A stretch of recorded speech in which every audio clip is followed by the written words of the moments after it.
Welcome back to a very special edition of the Retro Chat podcast and the Squared Circle podcast, because we're the same show for this week. Andy Evans here, joined as always by my longtime close personal friend, Mr. Lee Tyers. Welcome to the show. How you doing? Thank you very much. I'm doing really well. Thank you very much. Feeling all retro and reminiscent today with my SummerSlam, there you go, from Wembley Stadium, London, England t-shirt on. Happy with that. Oh, I'm loving that. That is just really feeling the summer, because, that's what we're here to do, isn't it?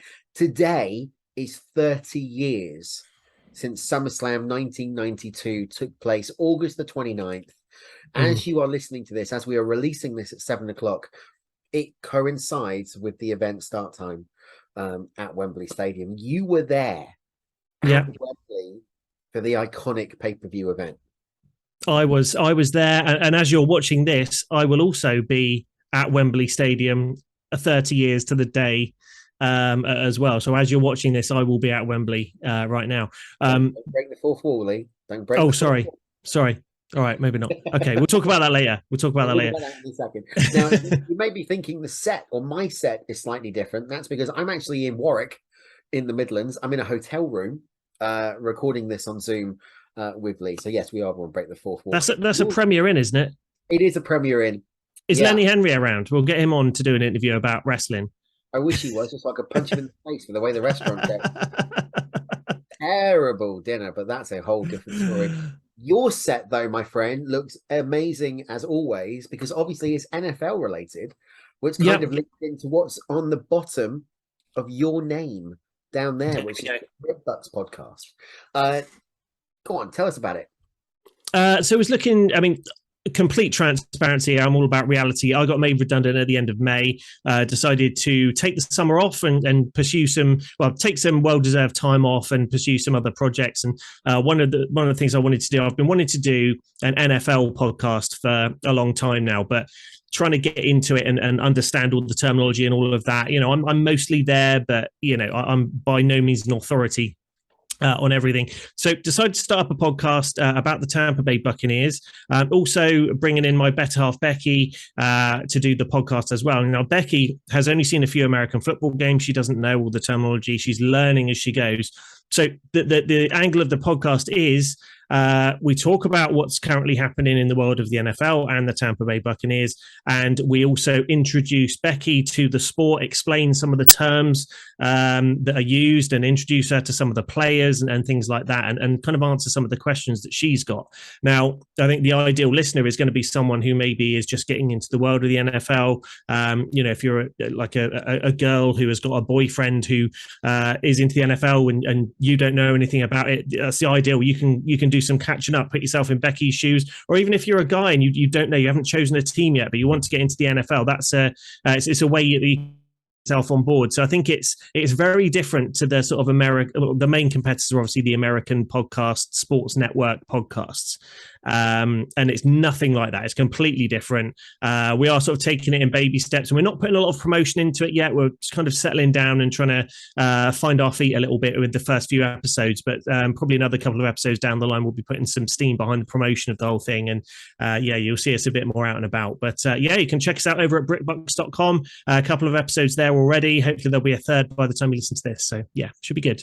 Now, we'll just say you covered that very nicely, because even if you're a bloke who knows nothing about the NFL, I have loved the past couple of episodes that you've done. And I'm not saying that because we're friends, but I'm saying that because of the fact that I know sod all about the NFL. So all the questions that Becky's got in respect of the knowledge zone or the trivia bit, whatever you call it, I'm like, I didn't even know what that is. So she's asking the questions that I don't know. And it's great to see you or listen to you doing a podcast that's non-wrestling related, that really is your passion, because it feels like you're way back to what you were, back in the day when you were when we started out, and it's brilliant to listen to it. And full credit to you and Becky for putting it out there, and for Becky for being so open and vulnerable in terms of not knowing everything about the NFL. So yeah, I mean, number one, she doesn't know a lot about the NFL. She admits that, and she wants to learn a lot more about it. Number two, she's never been behind a microphone before. And you and I, we can pick up a microphone and just, fire away and talk for hours. But someone like Becky, who's not sat behind a microphone before, it's a very daunting experience. I can remember back to our very, very first shows back sort of, 20 odd years ago, probably now, or getting on for it. It's, it's really daunting when you first sit in front of a mic. So yeah, she's dealing with that, as well as the pressure of having to sort of come up with contributions to the show and try and learn about American football at the same time. So she's doing amazing. She's really proud of her for doing it. Yeah, she really is doing amazing, and it's great listening to you pair. Now you can subscribe to the audio feed for Brit Bucks on all the main podcast providers: Spotify, Apple, Google, Amazon, Stitcher, and everything else by searching for the Brit Bucks podcast, or go to Twitter at Brit Bucks, where you are quite regularly posting and giving updates and getting involved in conversations, which is great. Or, as you said, BritBucks.com, where you can get the archives and buy the merchandise as well. There we go. Well, we won't talk about the merchandise. I mean, I've you've got a 404 link up on there. Yeah. Yeah. Okay, let's break down the fourth wall again. I put up my designs for the logo on TeePublic. I got a strike saying, no, we're closing your shop down due to copyright terms. Like, okay, fine, fair enough. Don't know what I've tweeted them. I've messaged them. They won't talk to me. They won't even come back to me. Okay, fine. Let's put it up on Redbubble now. Did that. They accepted everything. It was up there for a week. They took it down due to some sort of copyright thing. I am now going through Spreadshirt. The link, hopefully by the time you listen to this, will be up and running. They haven't taken anything down yet. Maybe I'm just not supposed to sell merchandise on it. But yeah. If I don't, I don't. Who cares? But yeah, hopefully you'll be able to get some merchandise over at the website. It's the tail of the podcast, isn't it? I can't buy a shirt. That's yes. all I want is to buy a shirt. All right. There you go. And your other project before we move on to SummerSlam is, of course, Pirate Cast with you and Ben, home of the unofficial Pool Pirate Speedway at piratecast.live on YouTube. You've had some crackers on there, haven't you?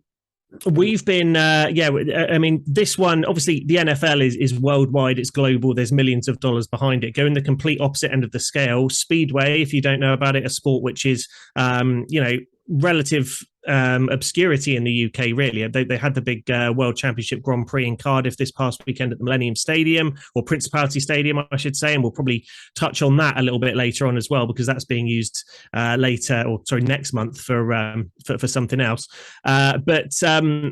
Yeah, we focus on the Pool Pirate Speedway team we followed for the last 30 years, kind of drag the sport into the 21st century. We get guests on and have a chat with them. We've got sort of in real time. We've got a couple of other shows planned at the moment with guests on, and we try and do it sort of semi-regularly. If there's nothing to talk about, we won't force a show. We'll just do one when the time is right and people are available to talk to. So it's a lot of fun, and we do that. Brit Bucks, we're keeping strictly audio for now, and Pirate Cast is we stream it on YouTube, and you can check that out, piratecast.live, and it will take you to the YouTube channel. Or if you go to our YouTube channel, which is Retro Chat Podcast UK, and scroll to the bottom, there's a direct link that will take you to Pirate Cast as well. Amazing. Thank you. Now, if you do want to get in contact with us here at Retro Chat or the Squared Circle, you can do. It's very simple. For Retro Chat, all you need to do is tweet at Retro Chat Pod using the hashtag Back in Time. Or for TSC, it's at Wrestling TSC, hashtag the Squared Circle. Wow, why not? Or you can do Facebook and Instagram at Retro Chat Podcast. Everything else is exactly the same because I couldn't be bothered to change it for the Squared Circle. If you want to subscribe to the Squared Circle on podcasts, you can do. It's on Spotify, Apple, Google, Amazon, Stitcher. Search for the Squared Circle Wrestling Podcast. For Retro Chat, all of the same, but search for the Retro Chat Podcast. And I'm getting some really amazing feedback on the Squared Circle for the classics, what we're calling TSC Classics, which is you and I back in the day interviewing some of the biggest names in professional wrestling. The love is still there, my friend. What have I just frozen or no? Oh, shakes. So yeah, we've got some really good. Sorry. Yeah, we've got some great interviews. You kind of lose track, and just some of the names we could throw out there. And I remember I used to send out emails asking for guests. Back in the old days, we didn't do social media. We actually found people's email addresses, sent it to them, and in the past we have interviewed people like, and it's like bang, bang, bang, bang, and each new guest that we interviewed, we sort of add them to the list if it was a really good one, and the list just got so flipping long. But yeah, I mean, a lot of the guys, people that we're going to be talking about tonight, SummerSlam '92, Bret Hart, spoken to Bret, and people like Animal from the Legion of Doom, $1 Million Man, who was there as well. Bobby Heenan, I haven't got the audio of that interview, but did Bobby, had a great chat with Bobby Heenan back in the day. Some of these great faces from the sort of early to mid 90s that we had on the show. One of the Bushwhackers we had on. Roddy Piper. I've spoken to him before. I think that was in the middle of a Nasty Boys interview, which was random. But anyway, some of these greats, and you watch back and you're just sort of going through something like SummerSlam '92, like interviewed him, interviewed her, interviewed him, and it's amazing. Absolutely. And if you could have gone back and told me, sat there in Wembley Stadium in 1992, that sort of 30 years later, oh yeah, you've interviewed like a load of these guys, I would, I'd be stunned. It's when and it's also when you look at the card and go, you're no longer with us, you're no longer with us, you're no longer with us, and we'll touch on that, I'm sure, as we go through. But so if you want to subscribe to TSC, you can do by that, and you get all of the classics and the Legends and Champions podcast, which is being released in bulk phases. Really good. It's like listening back to it. I don't know about you, but I struggle to listen back to myself from back in the day. We so much. Oh, totally.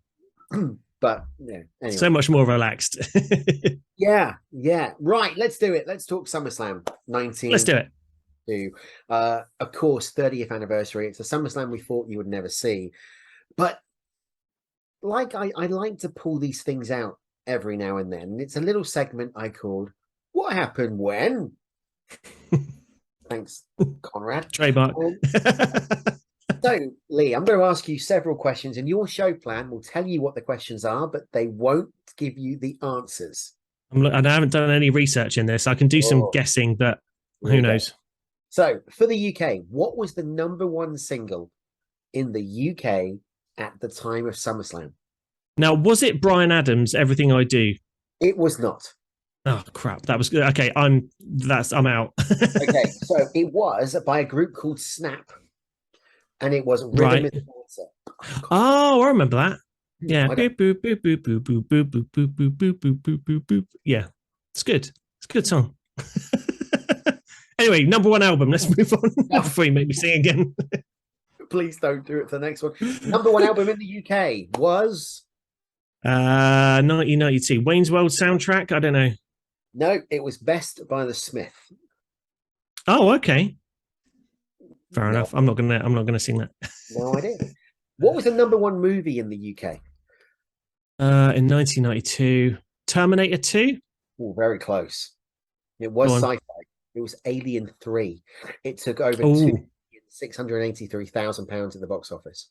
Wow, that's good. Going to this side of the Atlantic, okay, the #1 movie in the US of A. Was it the same one, Alien 3? It was not. It was a Clint Eastwood movie. Crikey, what the hell would Clint Eastwood have been doing back then? Go on. It was Unforgiven. It had spent 4 weeks. I thought it was older than that. Yeah, me too, but obviously not. What about the #1 single in the USA? I'm guessing it's not the same. No, you'll never get it. I give up. Go on. Not Bryan Adams, I'll tell you that. It was Boys to Men, which was 13 weeks at #1 with End of the Road. Oh, wow. Yeah. Wow. Okay. I'm glad I didn't get that. If you think that's bad, you wait to the next one. What was the #1 album? Batman Returns soundtrack? No. Close. But no, it was just it was by Billy Ray Cyrus, and it was called Some Gave All. Oh, okay. Well, yeah, okay. I haven't got that one.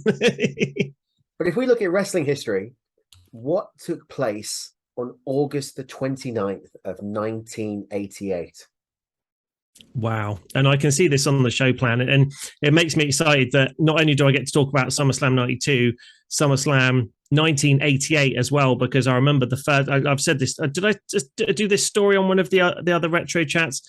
I fell in love with wrestling sort of early 1990.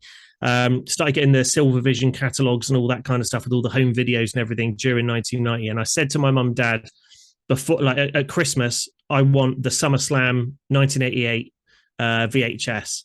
So I didn't know if I was going to get it, but then I found, I saw a parcel arrive and my mum steal it and hide it away somewhere. When I was the only one in the house, I went looking for it. I found the package, opened it up, saw SummerSlam 88 in video cassette, and I stuck it in my video player and watched some of it before Christmas. 20 but years you've never told me that story. Yeah, that was and that was a naughty. But and back in the day, you don't get this with DVDs or streaming or anything, but that fear that your video is going to eat the videotape and the tape is going to get chewed up. Just imagine the exhilaration. You're doing something you're not supposed to be doing. You open up the package and you see Hulk Hogan and Randy Savage and the Mega Bucks, and how cool the cover looked, and you think, I'm gonna. You had to rush. I was looking out the window to make sure they weren't coming home and watching a little bit of it, and then of course had to take it out, rewind it, take it out, put it back in the box, back in the packet, hide it back where it was before. Wow. But yes, that's my SummerSlam 1988 story. Well, that's kind of beating the synopsis of it, really, because you were very lucky though, because a VHS never looks like it did when it first came out of the packet. No, when you rewind it never has that the non-played tape. It's always got something. Yeah, absolutely. I mean, again, I don't think my mum and dad were looking at what the videotape looks like, so we're okay. It wasn't in cellophane or anything like that. I didn't have to get through that to get into it, so that was handy. Well, that was lucky. That was part lucky. I mean, of course, SummerSlam '88 headlined by, as you said, the Mega Powers versus the Mega Bucks, but that classic Ultimate Warrior versus Honky Tonk Man 30-second match. And the bit where I think they still haven't unblurred it, even on the network, of the outlaw Ron Bass attacking Brutus the Barber Beefcake with the Spurs. And you remember back in the day with the VHS, it went black and white, and then they put that big cross over the screen so you couldn't see anything that was happening. It's like, oh, come on. But the cross was like static in the middle of the screen, but the camera was moving around, so every so often you could like see all of it anyway, and it was ridiculous. But the Ultimate Warrior, it was supposed to be Beefcake versus Honky Tonk Man for the title. He got taken out injured, so Ultimate Warrior came in and beat Honky Tonk Man. Now, a little bit of trivia here: if you're playing your wrestling video games, if you watch or if you play WWE 2K22. If you're the Ultimate Warrior and you win a championship, the animation is the Ultimate Warrior from SummerSlam 88 after he wins the belt. It's exactly the same movements, poses, and everything. They've kind of digitally captured that and put it in the game. That's where that's from. So yeah, they're a little bit of a little Easter egg. Right, I didn't know that bit. So there you go. We might get a clip of that and overlay it on the video. Moving forward from 1988 to 1994, what else took place on August the 29th of that year? That's going to be another SummerSlam. SummerSlam, and this one is one that I really think gets underrated in terms of quality. It was Undertaker versus Undertaker. Paul Bearer, Ted DiBiase, of course, Brian Lee as the fake Undertaker match. You could tell the difference. One had grey, one had blue. One was a lot shorter than the original. Which you couldn't tell when they were separate. He was to be fair, Brian Lee, quite a convincing Undertaker when he was just stood on his own and had the hair all down. It was quite convincing portrayal, but next to each other, you could clearly see the difference. And of course, the main event was Bret the Hitman Hart defending the World Championship against the Rocket Owen Hart, or the King of Hearts. And this is from the bit that I've taken from this, one of the greatest steel cage matches of all time. And I agree with that. I think it was a really clever match and a build that had been going on since November at the Survivor Series. And then kind of went quiet, kind of dropped. Got Owen get the win at WrestleMania 10. You then saw that seething moment where Bret won the championship from Yokozuna and was on high on the top of the Randy Savage's shoulders. Owen comes out. Then it went quiet. Yeah. Didn't really interact until King of the Ring. Then you got to SummerSlam, and it was very clever bringing in the Bulldog and Jim the Anvil And the Neidhart. Anvil. Mm. Yeah, interesting times because again, there's so much history. If you watched wrestling even just for a couple of years at that point, you'd see, or 2-3 years, you'd have seen the history between the Anvil and Owen and the Bulldog and Bret, and it just kind of put different chemistry amongst it. We all knew them really as all good guys, but then you've got some good guys on one side, bad guys on the other, and we knew what happened years later when. We got to the whole, reunification of the Hart Foundation back in, was it 96, 97? Late 96, early 97, yeah. Yeah, and but again, this was all sort of planted, and it really worked. It kind of added a bit more element because Owen was never really a great promo. So you've got someone in there like the Anvil who could go a bit crazy on the camera. Bulldog who adds a bit of, again, not a great promo, but adds a bit of sort of legitimacy to the threat to Bret and the championship. But also that little bit of an X factor with the Bulldog. It was 2 years to the day since they battled at Wembley. We'll talk about that in a second. So, would it be Bulldog coming to Bret's defense, or was it going to be going with the Anvil and Jim Neidhart? There was always that sort of question in the back of your mind about what would happen. But classic old school storytelling, not this 4 weeks and we're at a main event. This was nearly 8 months that they were in storyline. Fantastic. And the other thing, of course, was going back to the Undertaker versus Undertaker thing, was the Leslie Nielsen skits that sort of preceded it in the weeks leading up, which are massively underrated. I don't know, you could probably find them on YouTube somewhere. Leslie Nielsen as his Naked Gun character, Frank Drebin pretty much was appointed to try and find out, the mystery between the Undertakers. We saw the Undertaker retire and ascend to heaven at the Royal Rumble, and then this new Undertaker comes along. Hang on a minute, he's a bad guy and he's been managed by $1 million man. Something's afoot. Let's get Leslie Nielsen in to try and solve it. And there were some really funny skits there, and it was classic sort of mid-90s WWF. And also synonymous with the last appearance of the Macho Man Randy Savage. Yes, yeah, absolutely, yeah. In the WWE. In a 2-minute spot at the beginning where he was hosting SummerSlam 94. What a way to go out. Not exactly...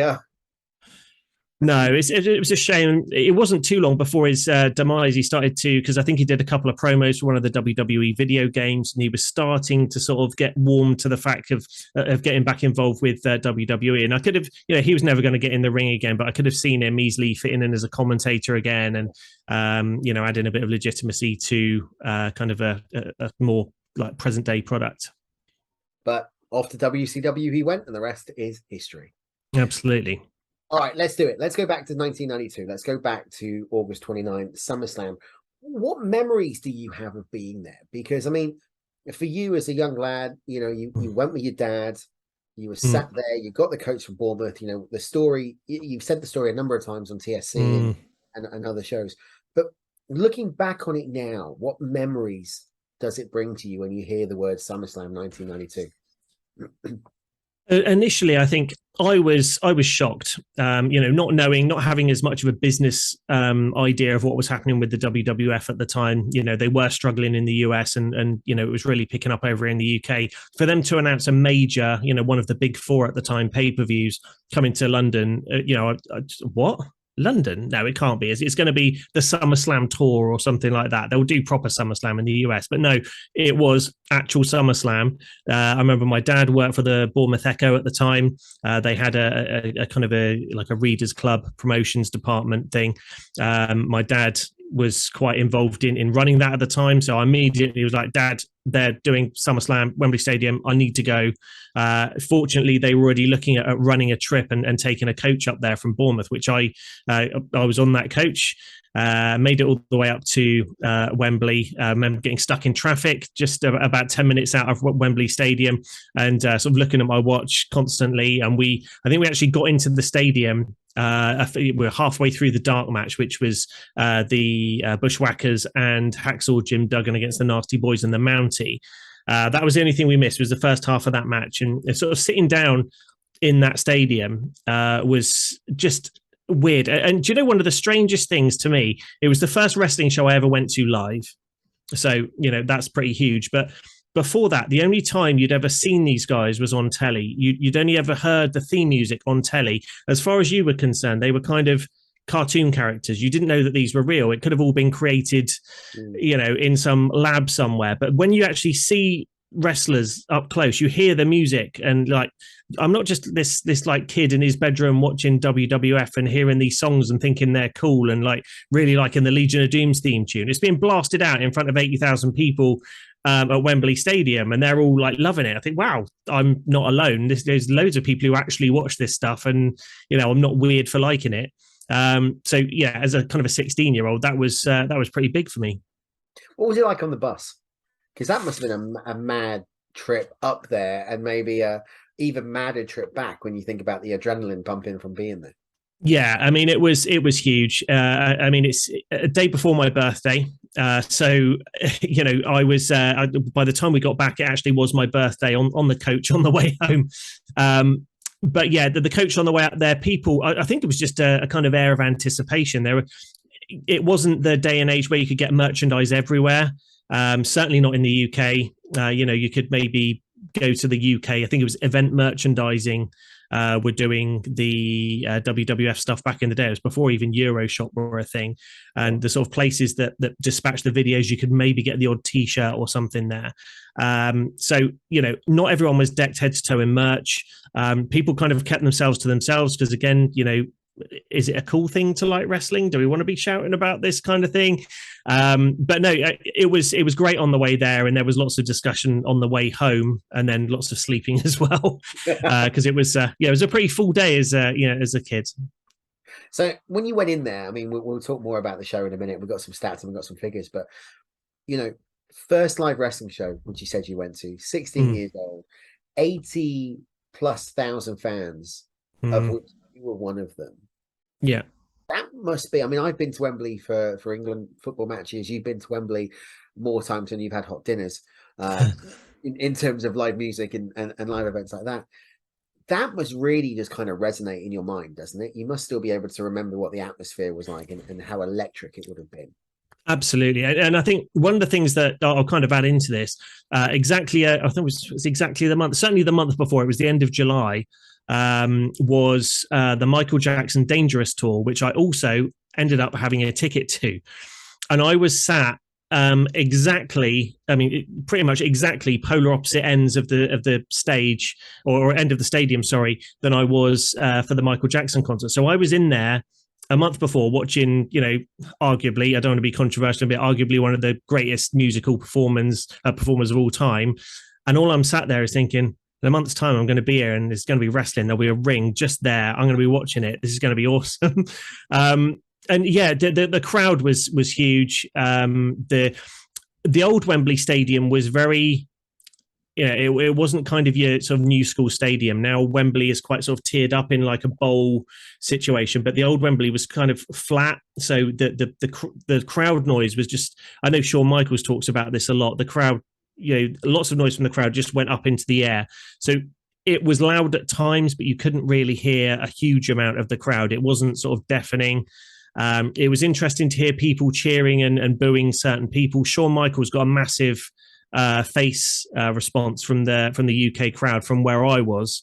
Bearing in mind he was like one of the ultimate bad guys at the time, but again, it was a bad guy versus bad guy match, so they were going to fall one way or the other, I guess. So that was really interesting. But yeah, atmosphere superb.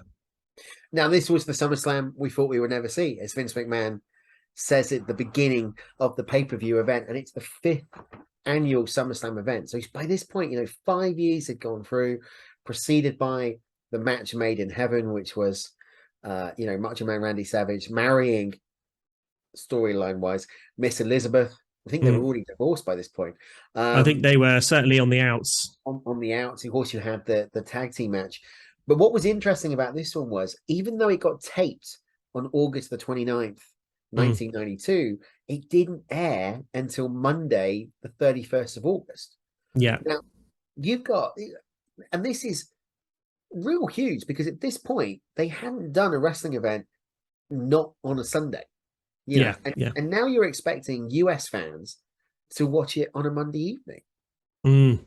Yeah, very, very odd. And again, not having it 100% live. It was like, well, it gave you a bit of a smug kind of feeling about it, because like you'd been to this event and you knew exactly what was happening.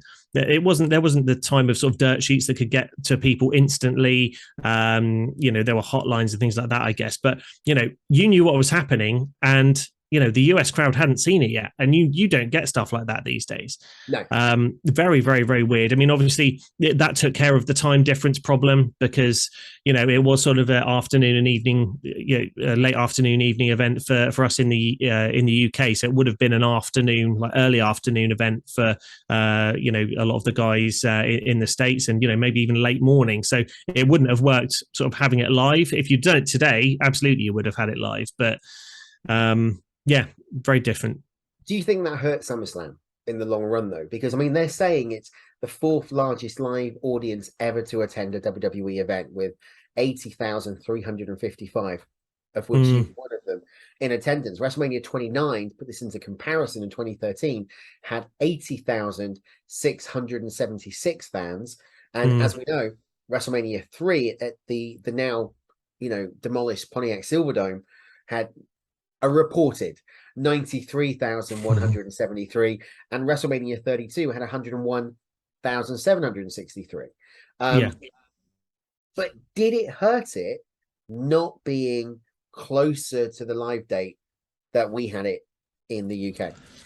At the end of the day, I think, if anything, it sort of built the anticipation. I mean, if I was in the States and I knew this card had happened, I'd have heard about the legend of Wembley Stadium and all the history and how big it was going to be. At the end of the day, SummerSlam up until that point wasn't really, I mean, it was one of the big four pay-per-views, but normally it was sort of 20, 30,000 arena, if that, quite a small crowd in the big scheme of things. So to sort of have a WrestleMania sized crowd for a SummerSlam, I think for the States, I think they'd have been quite excited to tune in and see what the differences were, see what a British stadium looked like, because it did look very, very different to anything that WWE had done before. Almost, I guess it had kind of a WrestleMania 3 feel to it. Just because a lot of it started in daylight, and it was a lot later in the card when the sun went down. So yeah, I think that the sort of spectacle of it, and if some of the stills had gone out to on some of the programming potentially by that point, I don't know, but I think they'd have that they did really well with it. If they'd have done it live, that people would either watched it live or watched a replay on pay-per-view. But I don't think it harmed it that much. Because it makes you think, even though it was back in the day of pre-network and fiber technology and all that type of thing, getting the tape back over to the States for a Sunday play wouldn't really have been, that hard. But it's interesting because, now 30 years later, you alluded to it earlier on, they're back. The Clash at the Castle. What a great name. In Wales at the Millennium Stadium. But have they missed a trick here? Because they were 100%. Yeah, 100%. You've got Wembley Stadium sat there. There's nothing happening that day at Wembley Stadium.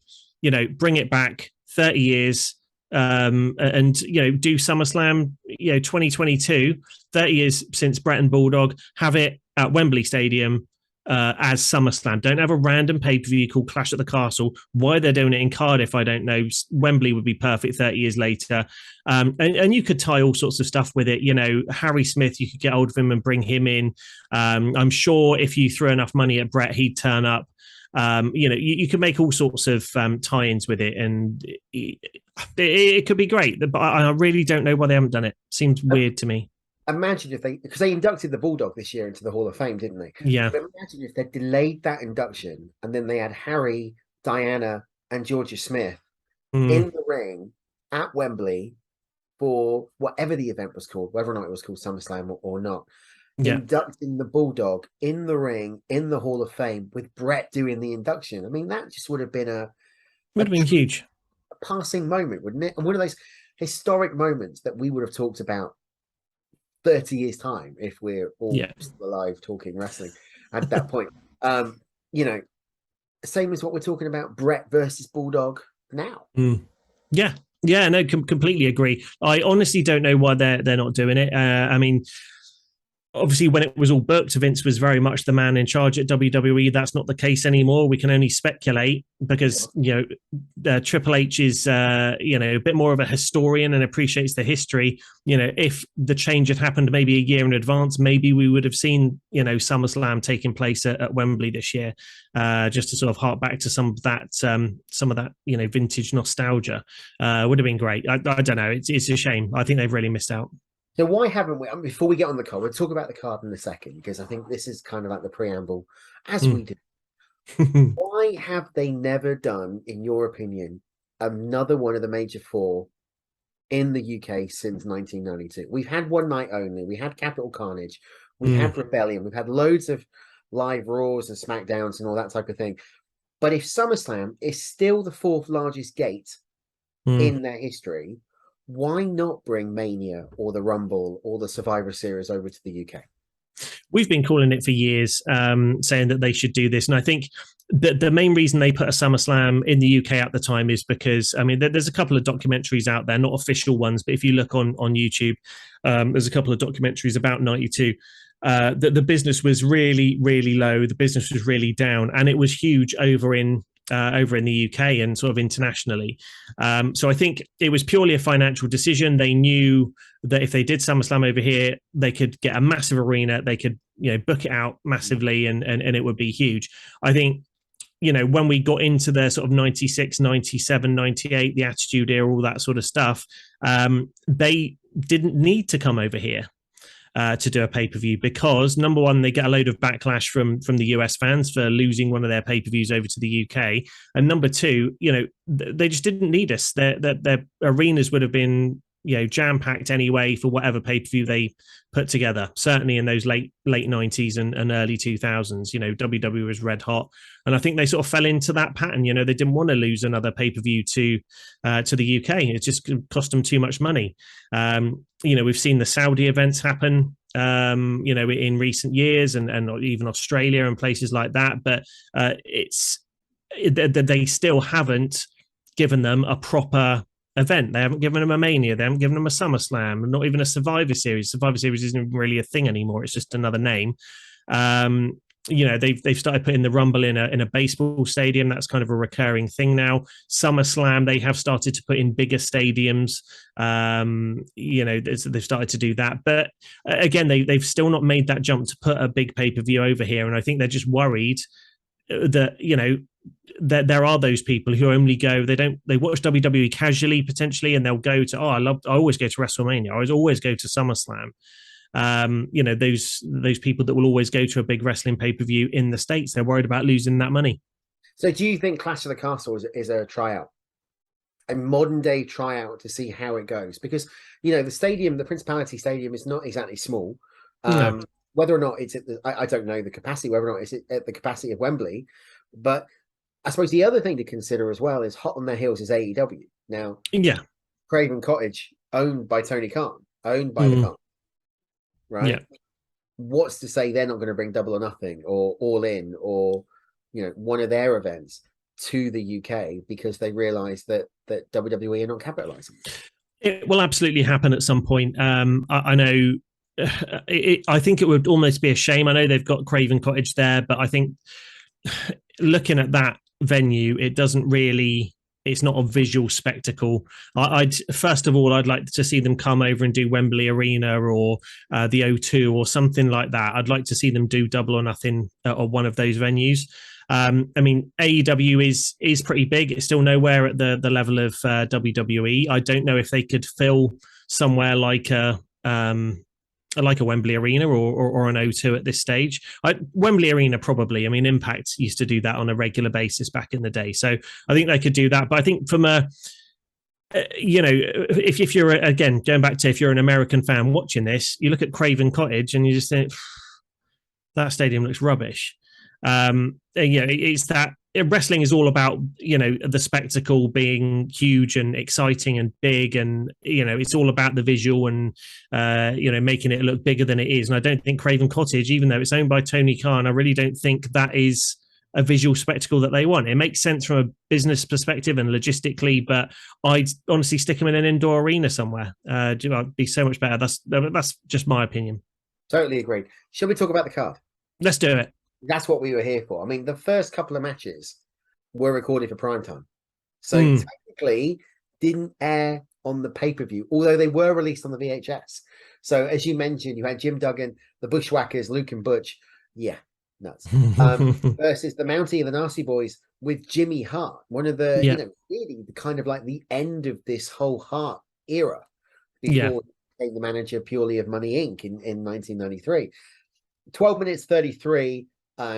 The faces went over. I mean, this was just a feel-good match to get the crowd warmed up, wasn't it? It was absolutely. It was a comedy match. It was the Bushwhackers and Hacksaw Jim Duggan doing their little spots and some funny ha-ha stuff at the expense of the Nasty Boys. And the Mountie always loved having, getting chucked around and just getting beaten up and made to look like an idiot. He was great at doing that. And it was just a comedy match, and it got the kids excited and got them all warmed up. It was good. Yeah.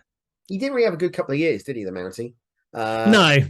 The jailhouse match at 91, losing to the Bushwhackers in 92, Yeah. Kind of really disappeared after that. Next up was another dark match. This was a singles match, went for 6 minutes. Papa Shango, who then became known as Kama Mustafa and Kama the Supreme Fighting Machine, went up against the man who they couldn't quite get the billing right. Was it El Matador or was it Tito Santana? So he was Tito Santana for years, and he was in the white trunks, and he was with Strike Force, Rick Martel, and then they had their breakup, and he floated around in the mid card for ages, usually getting beaten up at a pay-per-view by whoever the new big guy was. They tried. I've heard a couple of things. Vince likes to own the names of his performers. If they call him El Matador, just like they did with Texas Tornado for Kerry Von Erich, they can trademark that. They called him El Matador. Same with Kurt Hennig. They called him Mr. Perfect, and but yeah, El Matador, that was his gimmick name, but people would still refer to him as El Matador Tito Santana. It didn't really help him one way or the other. He still lost all the time. Yeah, he did, and very quickly out of the WWE. But it was just funny when you listen to the commentary, because it's like El Matador, and Bobby Heenan going, "It's Tito Santana." Yeah, very weird time. But yeah, I mean, Tito Santana, always a great performer. I just a few months before that, of course, we had WrestleMania 8. The classic of Shawn Michaels and Tito Santana opening that show. They come face to face in the middle of the ring, and Tito Santana says to Shawn Michaels, "You've got a booger in your nose." And Shawn Michaels turns around and goes like that, and just plays it off like it's because no one else actually. But if you lip read, he says, "You've got a booger in your nose." Gotta love WrestleMania 8. Check that out. Now, that moves us on to what was technically the first match on the card. Now, before we talk about this, I want to go to the opening promo for SummerSlam 1992, because it featured a load of UK fans. I bet you were gutted. And there's this one little kid that I have tried for years. I really want to meet this lad to find out how embarrassed he was to try and say, the British Bulldog's going to win, whether he wants to or not. Right. Do you know what? Interestingly, it's a girl. Is it? It's a girl. Yeah. Even today, I look at it and think that's just a boy with curtains. It's a girl, because another wrestling podcast has tracked down that kid, and it's a girl. You are joking, right? No, absolutely not. Do a bit of Googling, and it's there. You'll find it. It's a girl. I only watched it the other day. I swore to God it was a boy. Yeah, wearing a Big Boss Man hat and a shell suit. Yeah. Christ. Yeah. Madness. I take it back. But some of them were a typical British crowd, weren't they? I know. And you just watch it and almost cringe, and you're thinking, God, what must the Americans be thinking when they watch this? When you watch like a US drama and they've got a Brit on there, and we always seem to have the Pommy accent. Yeah. Right? I don't know what it was. They couldn't have picked a more accent related crowd to speak to, because it was just accents all over the place. Yeah. And people that just blatantly were not used to being in front of a camera. And there's these two girls that, I think Mr. Perfect's going to be in the Ultimate Warrior's corner today. No, I think he's going to be in the corner of Macho Man Randy Savage. Great, brilliant. Great analysis there. Thanks for that insight. Sean Mooney, you don't have to worry about your job. Of course, it opens up with Bobby Heenan and Vince McMahon at ringside, with Bobby putting the crown on his head and calling himself Sir Bobby, the King of England. Doesn't quite work that way, Bobs. You're King Bobby, not Sir Bobby. Classic Bobby Heenan, just trying to get on the nerves of the English fans, and that was good. Again, one of Bobby Heenan's, he's kind of in his, last days there, within the last year or so of him being sort of prominent on WWE TV, and that was a shame. Yeah, I mean, Vince showing why he was underrated as a commentator as well. Really, Vince carried that entire card. 100%, yeah. He was great. He was great as a commentator. Well, we go to the ring and we kick off with a tag team match, and in typical SummerSlam fashion, because 88 was a tag team match, the Bulldogs versus the Rougeaus. Thank you very much. 89 was a tag team match, the Hart Foundation versus the Brainbusters, Arn Anderson and Tully Blanchard. 91 was a 6-man tag team match. Yeah. 92 technically was a 6-man tag team match, but actually it was a tag team match between the Legion of Doom, Hawk and Animal, with Paul Ellering coming out on Harleys in what you then realized was a big show, a big entrance at the time with Rocco. So bad, so terrible.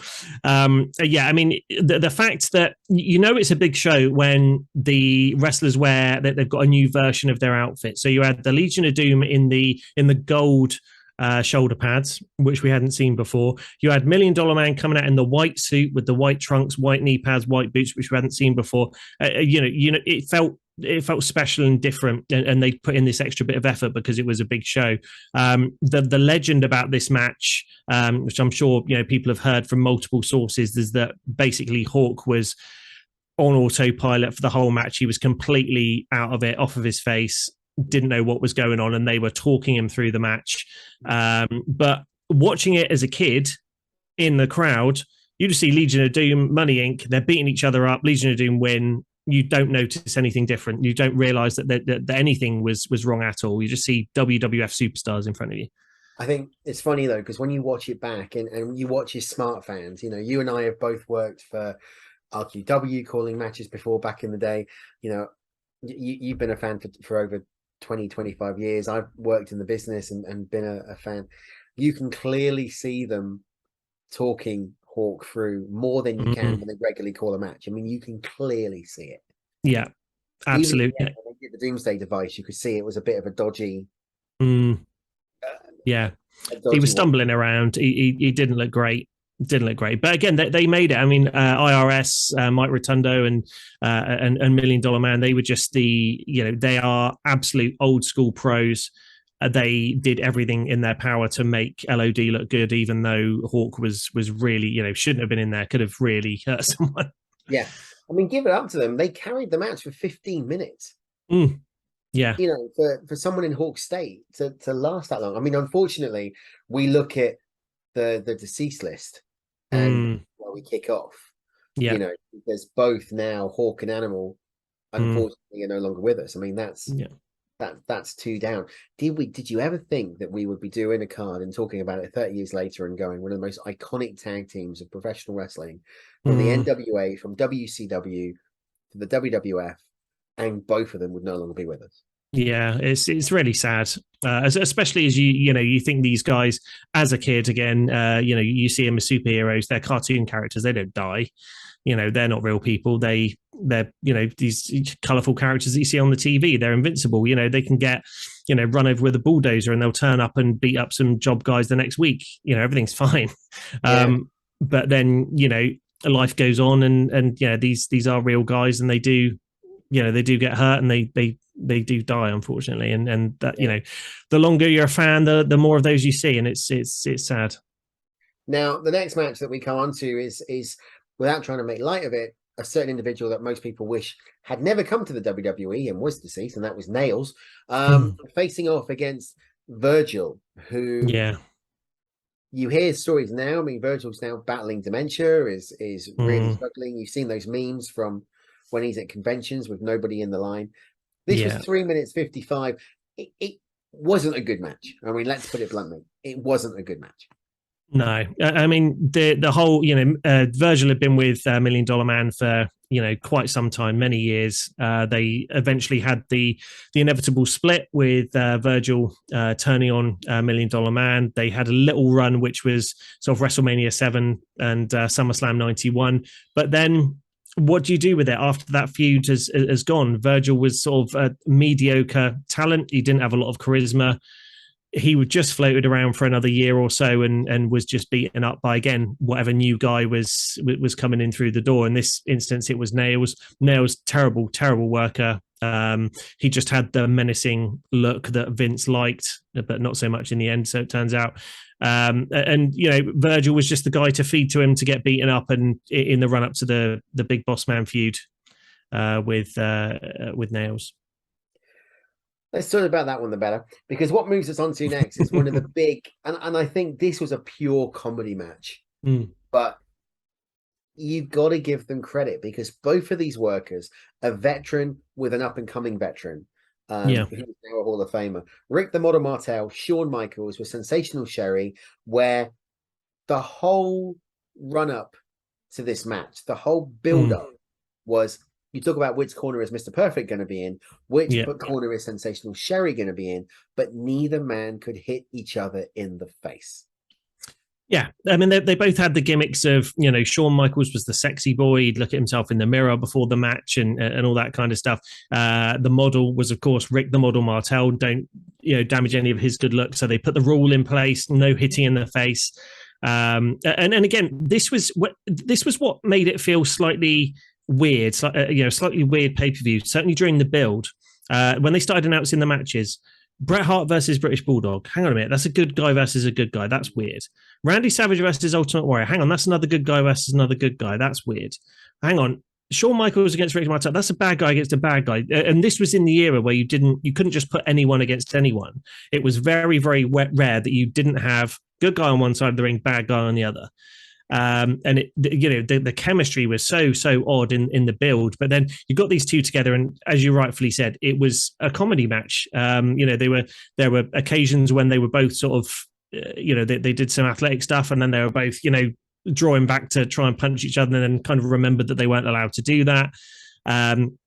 Sherry on the outside doing some great stuff, and then even pretending to, he says with quote marks, faint because they were about to hit each other in the face, and then just comedy bit after that with Sherry passing out. People, they both took it in turns to try and carry her to the back. Martel comes out with a big bucket of water and dumps it on her face, kind of leaving himself as the good guy of the situation, I guess, because everyone was cheering for him towards the end.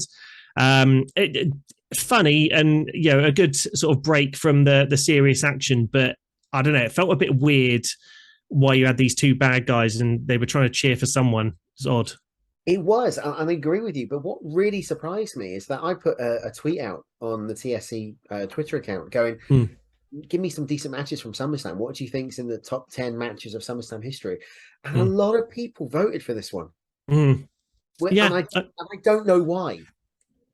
Yeah, I mean, it was fun. And again, if you look at the caliber of the two guys, I mean, Rick Martel, former AWA champion, tag team champion, and he was kind of at that intercontinental level, but kind of coming to the end of his career, really. Shawn Michaels, we all know, where Shawn Michaels ended up, but it's almost like the Rumble in 92. You're seeing a very young Shawn Michaels learning to be a bad guy. And probably picked up quite a lot from Rick Martel as well, being the arrogant heel. But it was just seeing Shawn Michaels kind of in that learning process and doing quite a good job of it at the time as well. I think that's probably what makes it good. I mean, it really was the breakout year for Shawn Michaels, wasn't it? Like you said, it was back in the barbershop when he put Janelli through the window to that Rumble match. But then also, you think about the next time they were on pay-per-view, he was challenging Bret Hart for the World Championship in a ladder match. Yeah, no, it wasn't a ladder match. It was just Bret versus Shawn, because I think Shawn was Intercontinental Champion at the time. Bret was WWE Champion, but it was just for the WWE title because Shawn had won the title from the Bulldog in, I think, like 2 weeks before on Saturday night's main event. But Shawn Michaels. Saturday night's main event. Yeah.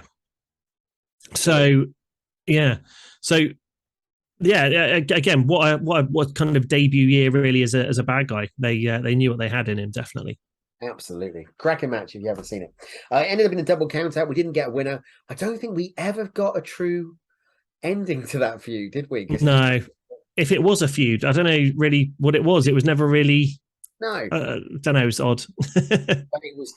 Next up was our first of our championship matches. And bear in mind that all three titles were on the line in a weird order. And we'll talk about that in a second, because the tag team titles were up as the Natural Disasters, Earthquake and Typhoon, defeated the Beverly brothers, Bo and Blake, with your good friend, former guest, the genius Lanny Poffo, at ringside doing the poem, who only a few weeks earlier was in our hometown of Bournemouth.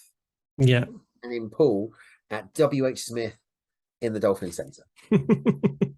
Unbelievable. Random facts. Again. yeah.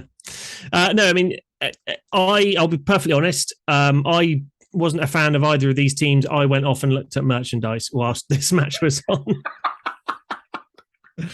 And I sat through Nailz and Virgil, but you didn't sit through the Earthquake, the Natural Disasters, and the Beverly brothers. No, I was done by then. So I think I got back to my seat just as that match was finishing. I bought myself a Randy Savage t-shirt. Fair enough. Good purchase. Yeah. Very good. But purchase. it was the old cowboy, yellow and pink cowboy hat, glasses, and the big jacket and everything. It wasn't a great t-shirt, to be honest. But again, the merch was nowhere what it is today. It was, you're quite limited with what you could get. Well, at least it didn't have holograms as they were coming out. You know, true. Or, yeah. You know, CGI stuff. Rubbish. Anyway. After the Natural Disasters retained the championship, we went to a cool-down match. Crush defeated the Repo Man. Of course, bit of trivia, 2 members of Demolition.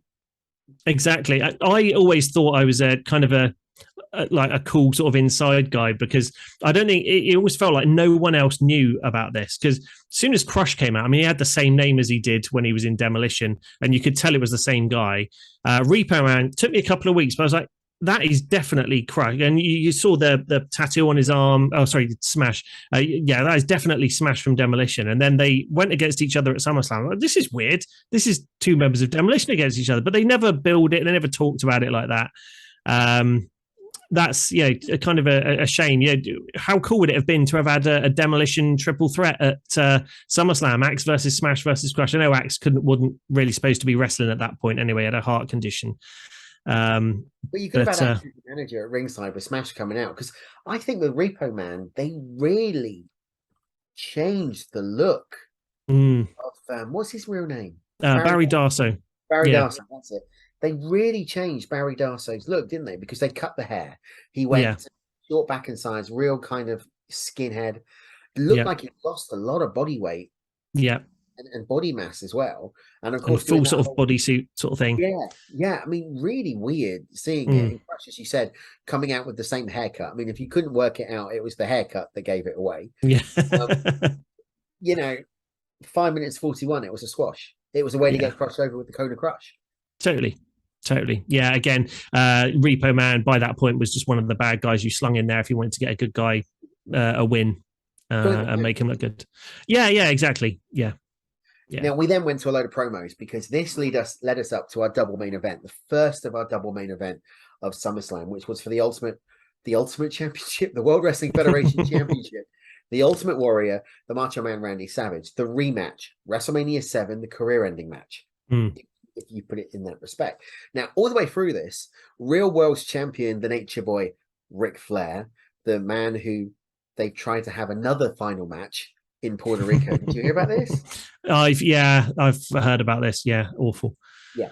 Anyway, Ric Flair and Mr. Perfect were negotiating to be in the corner of either the Macho Man Randy Savage or the Ultimate Warrior, and they kept this running right the way up until bell time, including an interview with the late great, miss him completely, Lord Alfred Hayes. And the promo with Gene Okerlund.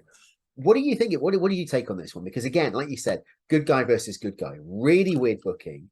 Last time we saw it was good guy versus bad guy, Macho Man versus Warrior. Now you've got no Liz at ringside. That's gone. And you got this X factor of the Nature Boy, Ric Flair, and Mr. Perfect. So again, I couldn't buy into this match at all. I didn't like this version of Randy Savage, his second championship run. I wasn't a fan of the cowboy hat Randy Savage. I kind of went off Randy Savage after WrestleMania 7. I liked him as a bad guy. I liked the sort of arrogant Randy Savage. The family-friendly version I was not a fan of. It was a different Randy Savage from WrestleMania 7. It was a very different Ultimate Warrior to WrestleMania 7. The whole gimmick was whose corner was Mr. Perfect going to be in. You've got Ric Flair there, one of the greatest performers of all time. Why is he not even in a match? Why is he just floating around at ringside? It just felt very, very weird. They could have done something a lot better with the build up of it. And again, as you said, SummerSlam always used to start off with a tag team match. More often than not, it ended with a tag team match, with the exception of 90. I mean, SummerSlam 88, Mega Powers, Mega Bucks. SummerSlam 89, you had Hogan and Beefcake against Savage and Zeus. SummerSlam 90, that was the one exception. You had Hogan against Earthquake and Rude against Warrior. 91, you went back to the Slaughter and the Slaughter of Mustafa and Adnan against Hogan and Warrior. With Sid Justice as the referee. I would have almost sort of said, stick stick Warrior and Savage in as a tag team against Flair and Perfect, or Flair and someone, just to make it a bit more. There was so much distraction in this match. It just didn't feel right at all. I think what made it worse was the fact that they'd spent all this time building the match, and this whole X factor of which corner are they going to be in, which I think you blatantly knew they weren't going to be in any of the corners, right? But then the day after it airs in the US, Savage drops the title to Ric Flair. Yeah. Now, I get why they've done it, because you want the title change to be on US TV. I think it was part of a television taping. I don't know for what show. They debuted Razor Ramon. They had Mr. Perfect involved in the title switch. Yeah. Wouldn't it have given Flair major heel heat to have been added into the match? I know they never did triple threats back at that point, but let's say they did an injury angle with Ultimate Warrior. They took Warrior out backstage, all three of them, this triad, this triangle of terror, if you want to call it that. And then it was Flair versus Savage. And Flair won the strap at Wembley in front of this large UK crowd. I mean, Flair was already the number one heel at that point. That would have skyrocketed him. Yeah. But for 2 days later on a TV taping in the US. So I think that the storyline was supposed to be, Savage thought, because he hadn't spoken to Mr. Perfect, that he was automatically going to be in Warrior's corner. Warrior thought the exact opposite. Yeah. And it was all about the mind games to sort of wear them down and get them to sort of beat each other up even more, because Ric Flair knew he had this match a few days later against Savage after he got the Warrior to beat him up. And he was exhausted after this match. Flair gets him back in the ring in the States and beats him straight away, which is what happened. And it wasn't too much longer after that. Of course, you then see Bret coming through and beating Flair for the championship for his first reign. But yeah, there was just too much going on, too much distraction here from the actual match of two people who are really, that both in their sort of waning days, really, with WWF. They're both icons of the sort of classic Federation era, the late 80s. And they were both sort of really doing their swan song as far as in-ring performers, certainly for the WWF. Warrior had a couple of returns, but they never up to much. Savage had some great years in WCW, but never came back to the WWF as a performer. So yeah, bit of a shame that they kind of went out on this, because it wasn't too much longer after his next pay-per-view again. It was supposed to be Warrior and Savage there. Warrior left WWE before that. So really, in the big scheme of things, kind of Warrior's swan song, really, from the sort of classic Ultimate Warrior. Well, I mean, did you know? I mean, this is a bit of research we did when we were putting the show together, that originally the plan was for the Ultimate Warrior to be the one to accept Mr. Perfect's services and then turning heel in the process and winning the title. And then as a champion, he would continue the feud with Randy Savage, but they were scrapped due to the Warrior's refusal to turn heel. So the two were then scheduled, as you said, to face Flair and Ramon at the 1992 Survivor Series. Warrior quit the promotion on November the 21, and Yeah. then surprisingly on prime time, it was Mr. Perfect who accepted the offer and teamed up with the Savage, and as you said, turned face. We then had Loser Leaves Town in January of 1993. So weird. That would have been totally different, wouldn't it? Mm. Ultimate Warrior. I mean, that's almost as big, if you think about it, in the pop culture era of professional wrestling, as Hulk Hogan turning heel just 4 years later at Bash at the Beach. I don't know how it would have worked. I don't know if that Ultimate Warrior character works as a heel. I don't know how they would have played it. I honestly couldn't see him as a bad guy. I don't know how it would work. You couldn't see him not cutting a promo. No. I don't get it. Don't get it at all. Not talk for anyway. I mean, that would have helped us a lot. Totally. Promos, but 28 minutes that match went on to. We then went in to the final three. We're on the home stretch of 11 match card. This was the appearance. I really want to get your take on this one of very early Undertaker with Bearer defeated Kamala with Harvey Whippleman and Kimchi by DQ in 3 minutes 27 seconds. We saw the entrance. We saw him coming down on the hearse with the Falcons, with the birds. Did the Undertaker work in 1992 in an outdoor stadium at Wembley?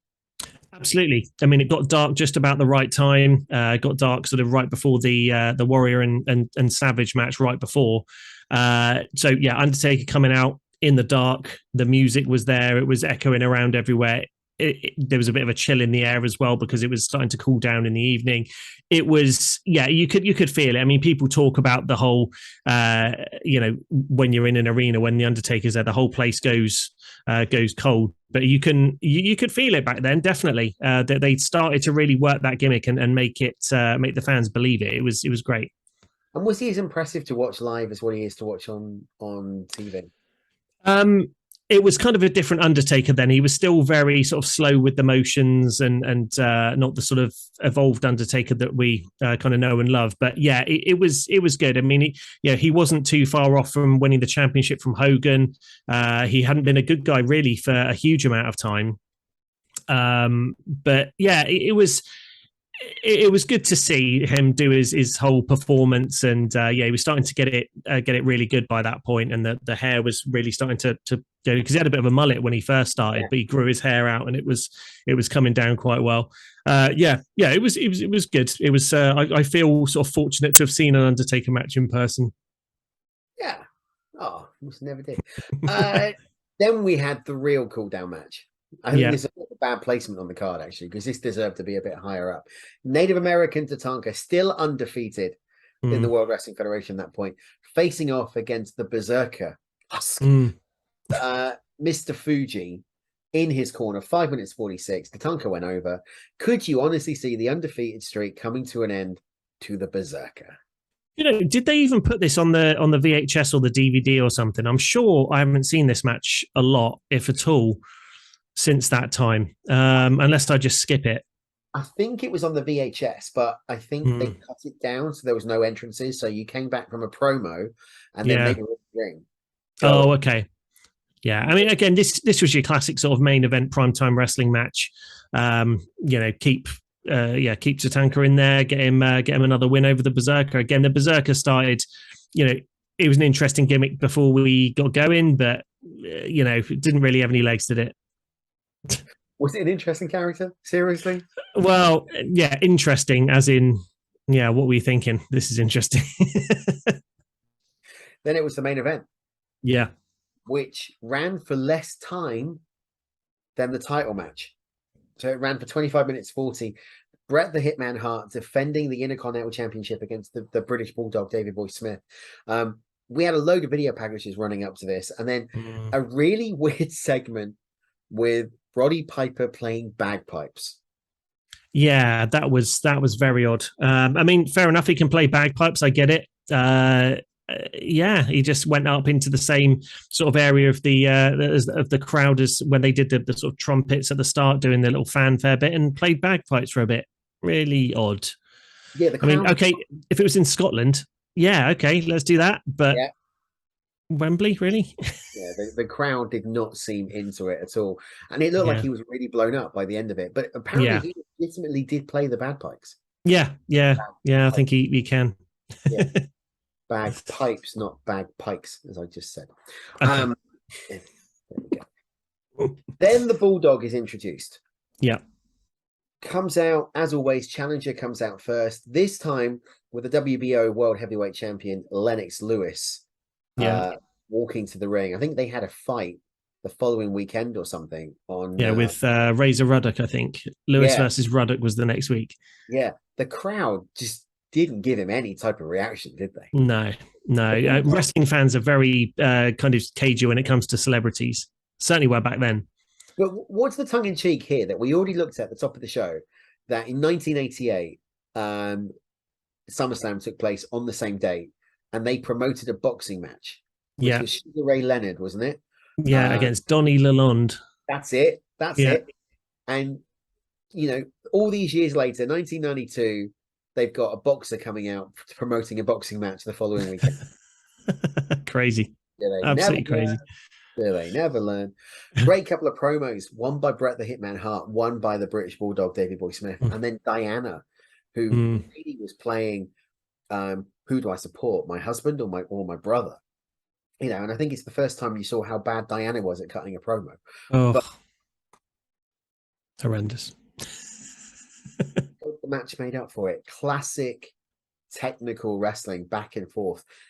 A match that you can pick up and watch 30 years later and enjoy it as much as you did back in 1992.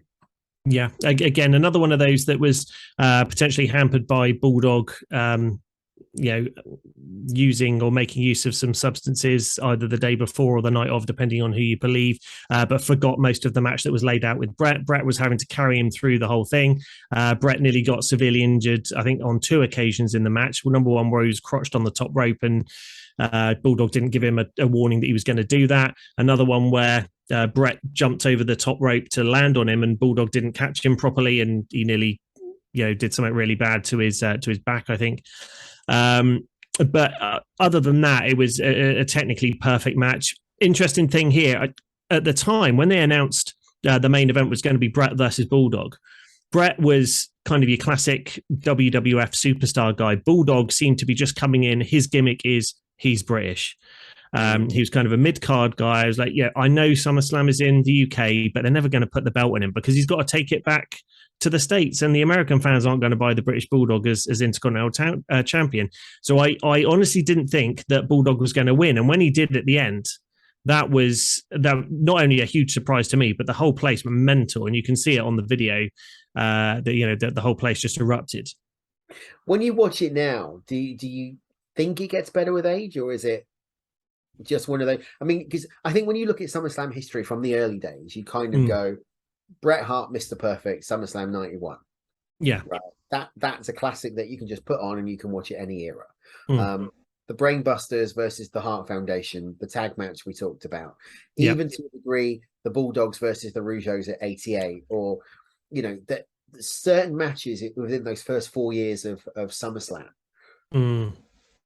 This one is you look at Bret Hart having 2 top 10 worthy matches in 2 years. Yeah.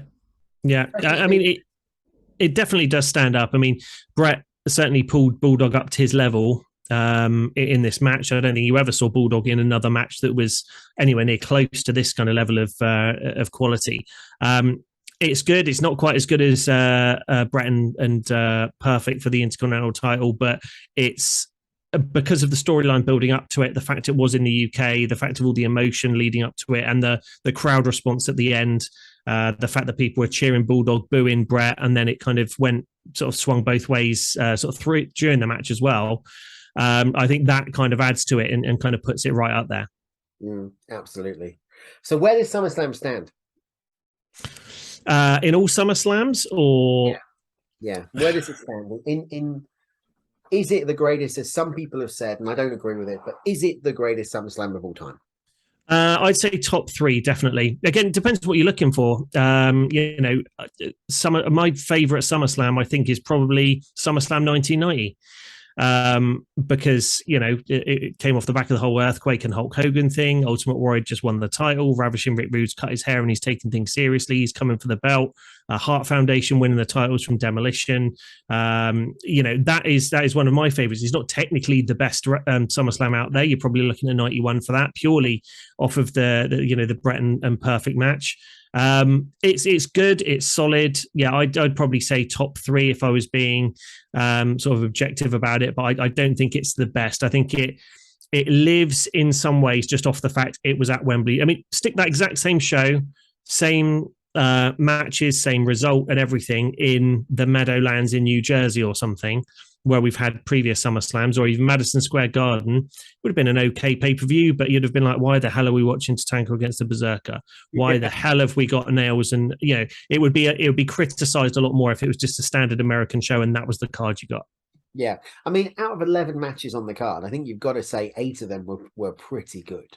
Yeah, there were a couple solid. Of stuff, we talked about Tatanka, Berserker, we talked about Nailz, Virgil being, 2 of those studs, but they go down in quality from Bulldog, and then you've got the Macho Man and the Ultimate Warrior, and then it gradually goes down from that point. I agree with you. I think it's in the top 5. I don't think it's in the top 3. I think it's top 5. Yeah. But again, I think when you put it on, whether you're watching it on the network or whether you're watching it on VHS or whether you're watching it on the new 30th anniversary SummerSlam Blu-ray and DVD available now from Amazon or any good home retailer, unedited, full 3 hours plus extra. Nice. I'm not on commission for this or anything. You should be. I am available if they want. And you pop it into the DVD and you see that opening shot of Wembley Stadium, and then you see the crowd. Instantly, you're back there. You're back to watching it. You're back to being a kid again. And that's what's missing with wrestling at the moment. That suspension of disbelief. Yeah, I'd sort of argue that, any time really over the last certainly 5 years, you could stick a show on and not know what year you're in because it all looks the same. It all feels the same. There's no highlights. There's no iconic performances or pay-per-views or anything. It all just blends in to each other. And that's part of the reason I'm, drastically in the process of falling out of love with wrestling. I've kind of come to the realization that I don't really enjoy wrestling anymore in the way it's presented at the moment. It has its moments, but I've realized that my era was the late 80s, early 90s. I love that comic book style of wrestling. I love the characters. I love the fact it was over the top and American and in your face and that kind of thing. But when everyone's in the ring, they all look the same. They're all wearing the same black pants. They all try and get over each other, and it's all about whose moves are better than the other. I don't care about any of that. I want to be entertained rather than sitting down and analysing a Dave Meltzer 9 2/3 star match. I don't really care about that. I just want to be entertained. I want to watch wrestling and have fun watching it rather than having to analyse it and pull it to pieces. And that's what this show is. It's your old guys and the classics that you loved as a kid. Absolutely. Couldn't say it better. And what a better way to celebrate 30 years of SummerSlam than by having almost 30 years pairing together doing the show. I mean, we're not quite. Close. Feels like it sometimes, but not quite. It does. So ending the show now, happy birthday for tomorrow. Oh, thank you. Thank you very much. 46. I don't feel 46, which is good. I could make a joke and I could make a pun, but I think I might get slapped by probably virtually. With you, but yes, she's. We're going to say that you're only as young as the woman, only as old as the woman you feel. Yeah. I'm glad you said it, not me. So Becky can't slap me now, mate. It's been an absolute pleasure having you back on doing SummerSlam. Absolutely. Yeah, one of my favorite shows, and again, it holds a place in my heart as the first show that I went to, and a big one like SummerSlam '92 is always a pleasure to do. Brilliant. Okay, well, let's keep the classics going. Let's do another classic soon. Happy with that? Yeah. Now, give the plug out again for the Brit Bucks podcast. So if you want to check out Brit Bucks podcast, if you're a fan of the NFL and you want some sort of dumbed down stuff, or if you're just getting into the NFL, you want some insider, how to get into the sport, check us out over at BritBucks.com and at BritBucks on Twitter. You can go and follow us over there. And at the moment we've probably got, certainly 2 episodes out, maybe 3 by the time you're watching this. They're only half an hour at the moment. We're sort of building up. It's still pre-season in the world of the NFL. We're not into the main season yet. So we'll be bigger and badder over the coming weeks. And if you've got an interest in Speedway, check out Piratecast Live and just subscribe to them on YouTube at piratecast.live, and then you will get subscribe and click the bell. Then every time they go live, you'll get the notification. And while you're there, like and subscribe Retro Chat Podcast UK to my channel, which will do all the latest videos that we're doing, because Lee and I are already talking about the Goonies. Yes. And The Last Starfighter, I think, is one of them. Oh, yeah, I gotta love that. And do you know what I watched the other night? When the heat was really kind of kicking in and couldn't sleep. Ready to Rumble. Oh, yes. In my mind. So maybe that's a classic. Yeah, let's do it. I'll wear my Jimmy King t-shirt for it. Have you not got a t-shirt for an occasion? Sorry. And I won't do it in the hotel room next time.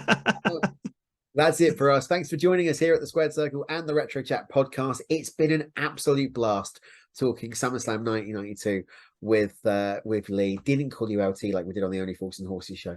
Won't do that again. Stay tuned to us across all the social media. Retro Chat Pod using the hashtag Back in Time, or Wrestling TSC using the hashtag The Squared Circle. But for now, that's it. We will see you very soon. Until then, take care. And my old tagline from the original show, see you at the matches.